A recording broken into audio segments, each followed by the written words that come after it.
آل بزرگترین مشکلی که در مقابل مردم انتشار اسلام در اروپا و امریکا هست خود مسلمان ها هست، به خاطر که اونا میبینن که مسلمان شراب میخورن، میبینن که مسلمان بیدین است، مسلمان برش آیت قرآن میشینه، ادب شیشتان خدا یاد نداره که چه قسم بشینه، ادب گوش کردن قرآن و کلام دین یاد نداره که چه قسم گوش بگیره.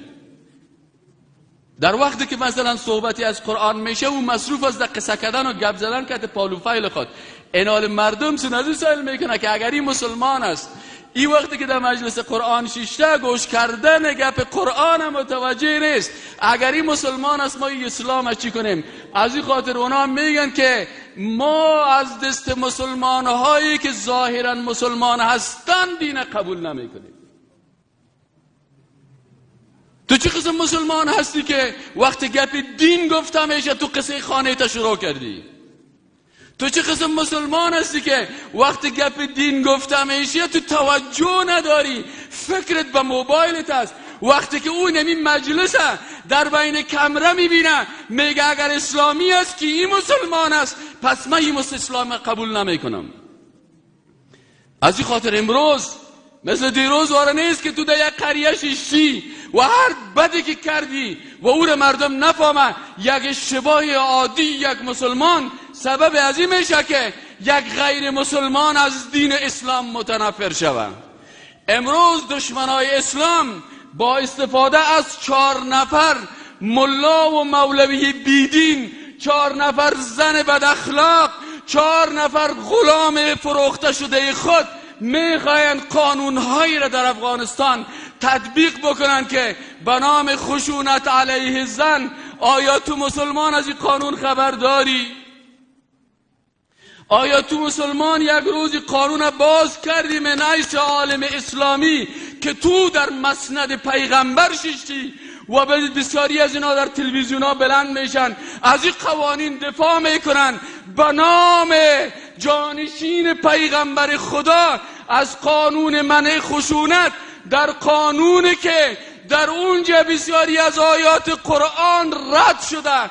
فمن لم يحكم بما انزل الله فاولئک هم الکافرون. کسی که قانون میسازه که او قانون از او مخالف نص صریح قرآن است، قرآن میگه او کافر است.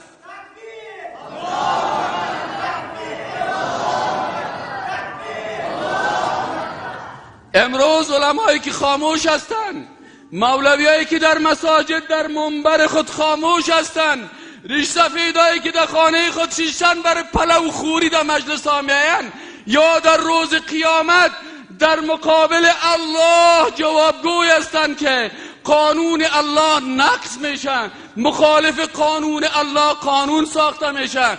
4 زن بدکاره شرابخور در حالت نشه که شب تا به صبح نشه سر از او قانون جور میشه.